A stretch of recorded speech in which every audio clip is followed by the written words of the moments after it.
Hello दोस्तों, welcome to my YouTube channel more knowledge. तो आज आप लोग के लिए लेकर आए हैं फेमिनिज्म, जिसे हिंदी में हम लोग कहते हैं नारीवाद या स्त्रीवाद।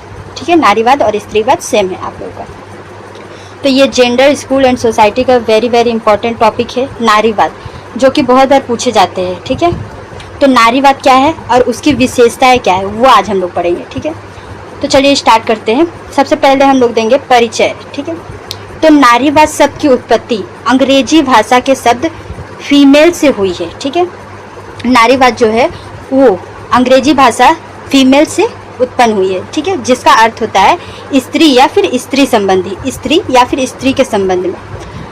अतः स्त्रीवाद एक ऐसा आंदोलन है जिसका संबंध स्त्रियों के हितों की रक्षा से है। स्त्रीवाद जो है एक ऐसा आंदोलन है, स्त्रीवाद किसे कहते हैं? वो आंदोलन होता है, स्त्रीवाद वो आंदोलन होता है जिसका संबंध स्त्रियों के हितों, उनका हित, उनका अधिकार की रक्षा से संबंधित होता है। ठीक है, नेक्स्ट हम लोग का स्त्रीवाद की परिभाषा। ठीक है, स्त्रीवाद की परिभाषा क्या है? तो परिभाषा ज़्यादा नहीं देंगे, 2 परिभाषा काफ़ी है। ठीक है, तो सबसे पहला है ऑक्सफोर्ड के द्वारा कही गई स्त्रीवाद क्या होता है, और मेरी एवोस। ठीक है, तो ऑक्सफोर्ड ने क्या कहा था? तो ऑक्सफोर्ड शब्दकोश में के अनुसार बोला गया है कि स्त्रीवाद स्त्रियों के अधिकारों की मान्यता और उसकी उपलब्धियों और अधिकारों की वकालत है। ठीक है, इन्होंने कहा है कि स्त्रीवाद जो है स्त्रियों के अधिकारों का मान्यता है, उनके अधिकार का क्या मान्यता है और उनकी उपलब्धियों और उनकी क्या अधिकार जो है उनको दिया जाए। ठीक है, और उनके अधिकारों को लेकर जो आंदोलन है उसके बारे में इन्होंने कहा है। ठीक है, और नेक्स्ट है मेरी एवोस। मेरी एवोस के अनुसार क्या है? तो स्त्रीवाद, इन्होंने कहा है कि स्त्रीवाद स्त्रियों की वर्तमान तथा भूतकाल की स्थिति का आलोचनात्मक मूल्यांकन है। ठीक है, इन्होंने कहा कि स्त्रीवाद एक ऐसा है, ठीक है, जो कि वर्तमान और भूतकाल की स्थिति, ठीक है, स्त्रीवाद के वर्तमान जो चल रहा है और भूतकाल की स्थिति का आलोचनात्मक मूल्यांकन है। ठीक है, स्त्रीवाद, इन्होंने ये कहा है। नारीवाद या स्त्रीवाद की विशेषता क्या क्या है? तो स्त्रियां लैंगिक प्राणी नहीं है, मानव प्राणी है। स्त्रियां जो है लैंगिक प्राणी नहीं है, मानव प्राणी है। ठीक है, इस प्रकार से डायग्राम थोड़ा सा करके ऐसा आप लोग कर लीजिएगा। ठीक है, क्योंकि बीएड में डायग्राम करना जितना अच्छे से सुंदर से लिखेंगे, जितना डायग्रामेटिक करके लिखेंगे उतना ही अच्छा मार्क आता है। ठीक है, नेक्स्ट हम लोगों का समान अधिकार तथा समान अवसर, स्त्रियों को समान अधिकार देना तथा समान अवसर देना। थर्ड हमारा पितृ प्रधानता का विरोध। ठीक है, सेकंड है हमारा परिवार की संस्था का विरोध।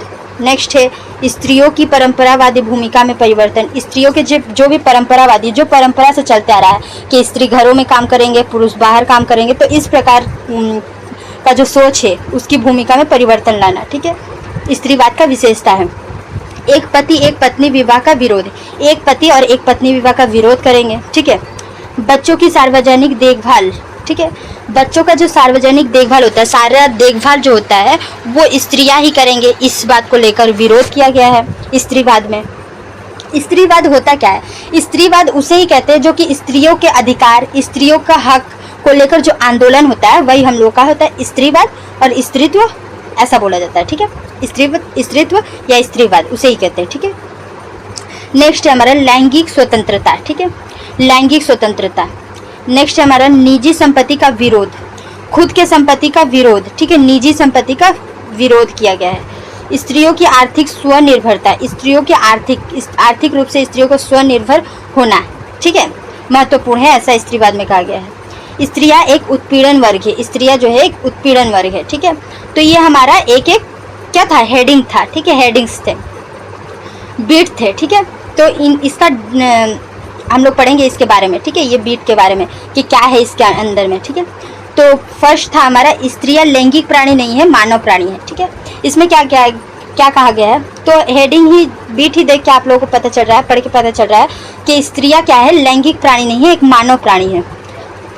नारीवाद का बुनियादी विचार यह है कि स्त्रियां लैंगिक प्राणी नहीं है, मानव प्राणी है। स्त्रीवाद का जो बुनियादी विचार है उनका यही मानना है कि स्त्री एक लैंगिक प्राणी नहीं है, वो एक मानव, एक प्राणी है। ठीक है, लैंगिक प्राणी नहीं है। ठीक है, एक मानव प्राणी है।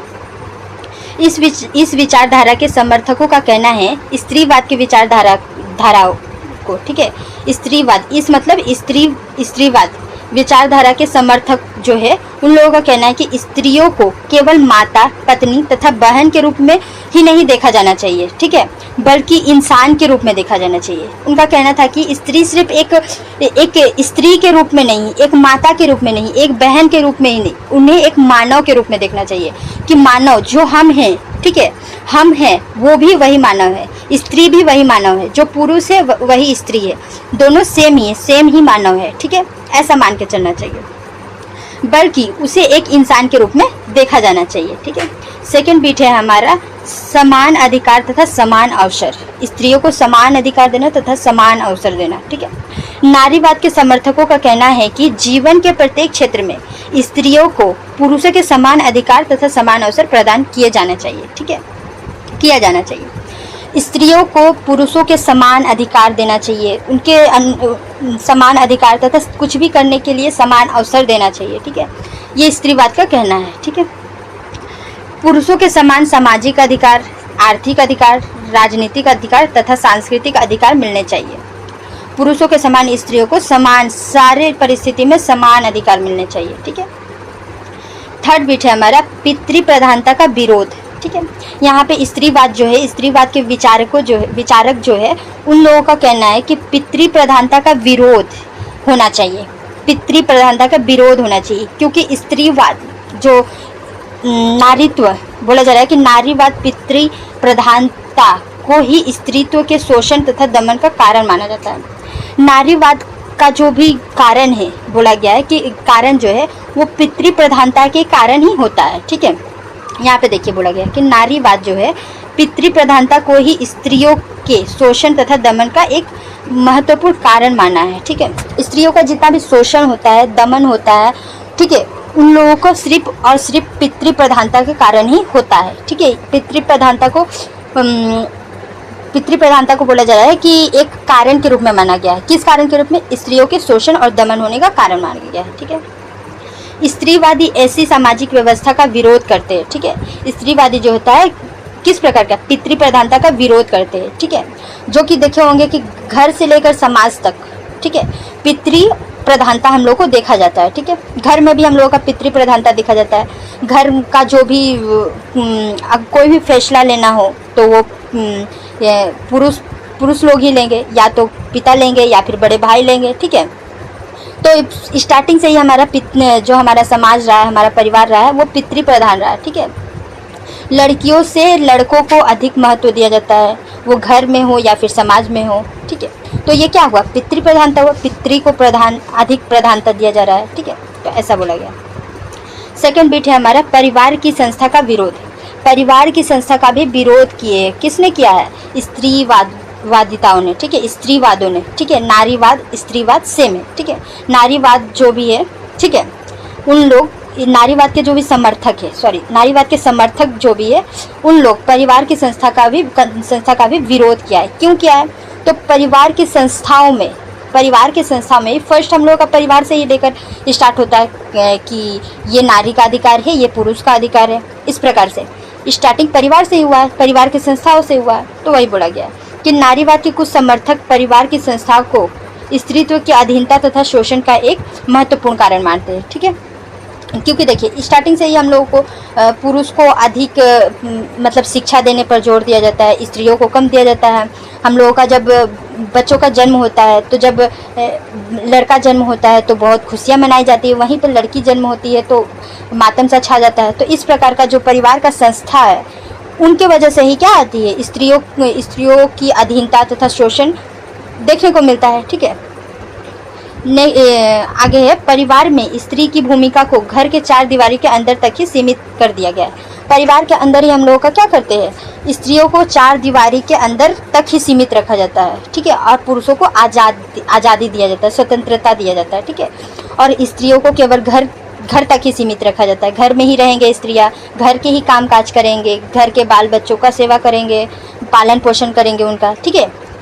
तो हम लोग का स्त्रियों को घर के 4 दीवारी तक ही सीमित रखा गया है, ऐसा बोला गया है, ठीक है। तो नेक्स्ट है हमारा स्त्रियों की परंपरावादी भूमिका में परिवर्तन। स्त्रियों की परंपरावादी भूमिका में परिवर्तन लाने के लिए स्त्रीवादी के समर्थकों ने कहा है ठीक है। स्त्रियों की परंपरावादी भूमिका क्या है, तो परंपरावादी भूमिका जो परंपरा से चलते आ रहा है, ठीक है, मतलब जो हम लोग के दादा परदादा, ठीक है, उस टाइम से ही हम लोगों का जो चलते आ रहा है, क्या चलता आ रहा है कि स्त्रियां घर में ही रहेंगे, स्त्रियां को घर के काम काज करने हैं, स्त्रियां को खाना बनाने हैं, स्त्रियां को बाहर नहीं भेजना है, और फिर स्त्रियां बच्चों का पालन पोषण करेंगे, इस प्रकार से, ठीक है। तो ये हमारा परंपरा से चलते आ रहा है, तो इसका विरोध करने के लिए कहा गया है। देखिए इसमें क्या लिखा है कि स्त्रीवादी स्त्रियों द्वारा परंपरावादी कार्य घर का काम काज करना, ठीक है। स्त्रीवादी स्त्रियों द्वारा परंपरावादी कार्य क्या है, तो घर का काम काज करना, पति की सेवा करना, बच्चे पैदा करना तथा पालन पोषण करना आदि किए जाने की विरोध है, ठीक है। इन सभी कामों का विरोध किया है, किसने किया है, तो स्त्रीवादी के जो भी समर्थक है, ठीक है, उन लोगों ने। देखिए ये हमारा जो स्त्रीवादी है, एक बार आप लोग अच्छे से सुन लेंगे, एक बार नहीं तो 2 बार अच्छे से सुन लेंगे, तो बस हेडिंग्स आप लोगों को याद रखने हैं, और हेडिंग्स याद रखेंगे तो आप लोग अंदर के क्या कर सकते हैं, अपने से खुद से बनाकर लिख सकते हैं, ठीक है। तो हेडिंग बहुत इंपॉर्टेंट होता है, जितने अच्छे से हेडिंग देंगे, हेडिंग दीजिए अच्छे से, और उसके अंदर अपने ऑन वर्ड में लिख सकते हैं अच्छे से। तो ये देखिए बहुत इजी टॉपिक है ये, ठीक है। तो सिर्फ हेडिंग्स को याद कर लीजिए और बाकी सारा अपने से बना करके लिख सकते हैं, क्योंकि अच्छे से समझा रहे हैं तो आप लोग लिख लीजिएगा, ठीक है। तो इसे रटने का बिल्कुल ज़रूरत नहीं है, एक बार सुनिए, अच्छे से समझिए और खुद लिखने का ट्राई करिए, बस हेडिंग्स थोड़ा अच्छे से पढ़ लीजिए, याद कर लीजिए, ठीक है। नेक्स्ट बीट है हमारा एक पति एक पत्नी विवाह का विरोध, ठीक है। एक पति और एक पत्नी विवाह का भी विरोध किया गया है। क्यों किया गया है, तो स्त्रीवाद एक पति एक पत्नी विवाह का के प्रथा के विरुद्ध है, ठीक है। क्यों विरुद्ध है, तो उनका कहना है कि इस प्रथा के अंतर्गत स्त्री अपने पति की दासी बनकर रहती है, ठीक है। जो स्त्रीवादी के समर्थक लोग हैं उन लोगों का कहना है कि क्या कहना है कि स्त्री जो है अपने पति की दासी बनकर रहती है। जब उनका विवाह हो जाता है उसके बाद क्या होती है, पत्नियां पति के गुलाम बनकर रहती है, दासी बनकर रहती है। जो पति कहेंगे वही पत्नी को करना है, ठीक है। घर के काम काज करने हैं पत्नी को, बच्चे पैदा करने हैं और बच्चों का पालन पोषण करना है, बस यहीं तक सीमित है। उन लोगों को घर के 4 दीवारी तक ही सीमित रखा जाता है। तो इसलिए एक पति एक पत्नी विवाह का विरोध किया गया है, ठीक है। नेक्स्ट है हमारा बच्चों की सार्वजनिक देखभाल। बच्चों की सार्वजनिक देखभाल को लेकर स्त्रीवादियों के समर्थकों का क्या कहना है कि जो स्त्रीवादी के अनुसार कहना है कि बच्चों के पालन पोषण की जिम्मेदारी जो है समाज का होना चाहिए, समाज का होना चाहिए या फिर नर्स के होने चाहिए जो कि बच्चों के देखभाल करते हैं, ठीक है। देखभाल करते हैं नहीं, देखभाल करने के लिए रखना चाहिए, ठीक है। ऐसा इन लोगों का कहना है, ठीक है। नेक्स्ट बीट है हमारा लैंगिक स्वतंत्रता, ठीक है। स्त्रीवादियों का कहना है कि स्त्रियों को लैंगिक स्वतंत्रता प्रदान करनी चाहिए, ठीक है। उनको किसी प्रकार का दबाव नहीं होना चाहिए, ठीक है। संबंध बनाने के लिए कोई भी दबाव नहीं होना चाहिए, उन्हें लैंगिक स्वतंत्रता दिया जाए, ठीक है। उग्र स्त्रीवादी स्त्रियों के पूर्ण लैंगिक स्वतंत्रता प्रदान किए जाने की भी समर्थन करते हैं, ठीक है। वही है लैंगिक स्वतंत्रता देने के लिए समर्थन करते हैं, ठीक है। उनका कहना है कि स्त्रियों को अपनी इच्छा अनुसार यौन संबंध स्थापित करने तथा उसे तोड़ने की स्वतंत्रता होनी चाहिए, ठीक है। स्त्रीवादियों के जो समर्थक हैं उन लोगों का कहना है कि स्त्रियों को स्वतंत्र रूप से क्या करना चाहिए, यौन संबंध बनाने का अधिकार दिया जाना चाहिए। उन लोगों का अपने इच्छा अनुसार यौन संबंध बनाने का अधिकार तथा उन्हें तोड़ने का भी अधिकार होना चाहिए, ठीक है। नेक्स्ट बीट है हमारा निजी संपत्ति का विरोध, ठीक है। निजी संपत्ति का विरोध, खुद के संपत्ति का विरोध के बारे में क्या बोला गया है कि स्त्रीवादी निजी संपत्ति को भी स्त्री की अधीनता का एक मुख्य कारण मानते हैं, ठीक है। स्त्रीवादी के जो समर्थक हैं निजी संपत्ति को भी स्त्रियों के अधीन तथा स्त्रियों के शोषण होने का मुख्य कारण मानते हैं, ठीक है। अतः उनका विचार है कि स्त्रियों की स्वतंत्रता के लिए निजी संपत्ति की संस्था को समाप्त करना आवश्यक है, ठीक है। नेक्स्ट है हमारा स्त्रियों की आर्थिक स्वनिर्भरता। स्त्रियों की आर्थिक रूप से खुद के ऊपर निर्भर होना चाहिए, ठीक है। ऐसा स्त्रीवादियों के समर्थकों का कहना है, ठीक है। और वो स्त्रियां जो होती है वो आर्थिक रूप से स्वनिर्भर क्यों नहीं हो पाती है, क्योंकि वो पढ़ी लिखी नहीं हो पाती है, ठीक है। पढ़े लिखे नहीं हो पाने की वजह से उन लोग क्या करते हैं, नौकरियां में दाखिल नहीं कर पाते हैं, ठीक है। और नौकरियां नहीं कर पाते हैं, ठीक है। इसका मुख्य कारण क्या है, परिवार की संस्था जो ऊपर में आप लोग वेट पढ़े, ठीक है, इसमें भी आप लोग लिख सकते हैं कि परिवार की संस्था में क्या करते हैं, स्त्रियों को स्टार्टिंग से ही स्त्रियों की पुरुषों की अपेक्षा स्त्रियों को कम पढ़ाया जाता है, ठीक है। और अगर आधुनिक युग में बोला जा रहा है कि आधुनिक युग में शिक्षा का समान अधिकार तो दिया गया है, लेकिन फिर भी आज भी स्त्रियाँ क्या करती है, पूरे अच्छे से नहीं पढ़ पाती है। क्यों नहीं पढ़ पाती है? तो स्त्रियों को पढ़ाई के साथ साथ घर के कामकाज भी करने पड़ते हैं। तो इस कारण से आधुनिक युग में भी, ठीक है, हम लोगों के विकसित देश में भी आज भी स्त्रियां क्या है, पढ़ी लिखी नहीं है, ठीक है। तो इसके वजह से उन लोगों को क्या करना पड़ता है, आर्थिक रूप से स्वनिर्भर नहीं हो पाती है, ठीक है। या तो अपने पिता के ऊपर आर्थिक रूप से निर्भरता रहेंगे, या फिर अपने पति के ऊपर, या फिर अपने भाई के ऊपर, वो किसी के ना किसी के ऊपर आर्थिक रूप से निर्भर रहते हैं, ठीक है। तो ऐसा आप लोग खुद से ऑनवर्ड में लिख सकते हैं। स्त्री पर पुरुषों के प्रभुत्व का एक मुख्य कारण स्त्री की पुरुष पर आर्थिक निर्भरता है, ठीक है। बोला जा रहा है कि स्त्रियों के पुरुष के ऊपर निर्भर होने का एक मुख्य कारण है आर्थिक रूप से निर्भरता होना। आर्थिक रूप से निर्भर होने के कारण ही जो भी पुरुष कहते हैं वो स्त्रियों को मानना पड़ता है, ठीक है। जो भी पुरुष कहेंगे वो स्त्रियों को मानना पड़ता है, ठीक है। ये पुरुषों की सेवा करना पड़ता है, ठीक है। तो ये किस कारण से होता है, आर्थिक रूप से निर्भर होने के कारण से होता है, ठीक है। नेक्स्ट है हमारा, इसलिए स्त्री को पुरुष के स्वतंत्रता दिलाने के लिए यह आवश्यक है कि उन्हें आर्थिक दृष्टि से आत्मनिर्भर बनाना, ठीक है। बोला जा रहा है कि इसलिए स्त्रियों को स्वतंत्रता दिलाने के लिए, अगर स्त्री को स्वतंत्रता दिलाना है तो सबसे फर्स्ट है उन लोगों को शिक्षित करना। अगर स्त्रियां शिक्षित होंगे तो उन लोग को ऑटोमेटिक क्या होगा, उन लोग आर्थिक रूप से स्वनिर्भर हो सकते हैं, खुद के ऊपर निर्भर हो सकते हैं, नौकरियां कर सकते हैं, ठीक है। तो यहाँ टोटली स्त्रीवादी के ऊपर डिस्कशन किया गया है। स्त्रीवादी क्या है, तो स्त्रीवादी आप लोग को बताया कि स्त्रीवादी क्या है। स्त्रीवादी एक आंदोलन है, ठीक है। किस चीज़ पर आंदोलन है, तो स्त्रियों के अधिकारों तथा उनके अधिकारों तथा क्या बोला जाएगा, उनके अधिकारों तथा उनके स्वतंत्रता, ठीक है, स्वतंत्रता या फिर उनके अधिकारों के लिए जो भी आंदोलन होते हैं, ठीक है, उसे ही स्त्रीवादी कहते हैं। स्त्रीवादी या फिर नारीवादी वो सेम है। और स्त्रीवादी की विशेषता क्या है ये आप लोग पढ़े, ठीक है। तो स्त्रीवादी के संबंध में जो भी क्वेश्चन आता है तो इससे आप लोग लिख सकते हैं, ये हेडिंग्स को डाल सकते हो, ठीक है। इस हेडिंग को डायग्राम में टिक करके दिखा सकते हो, ठीक है। तो यहाँ हमारा क्लास समाप्त होता है। तो मिलते हैं नेक्स्ट वीडियो में। अगर वीडियो पसंद आई हो तो प्लीज़ वीडियो को लाइक एंड सब्सक्राइब जरूर करिएगा। धन्यवाद।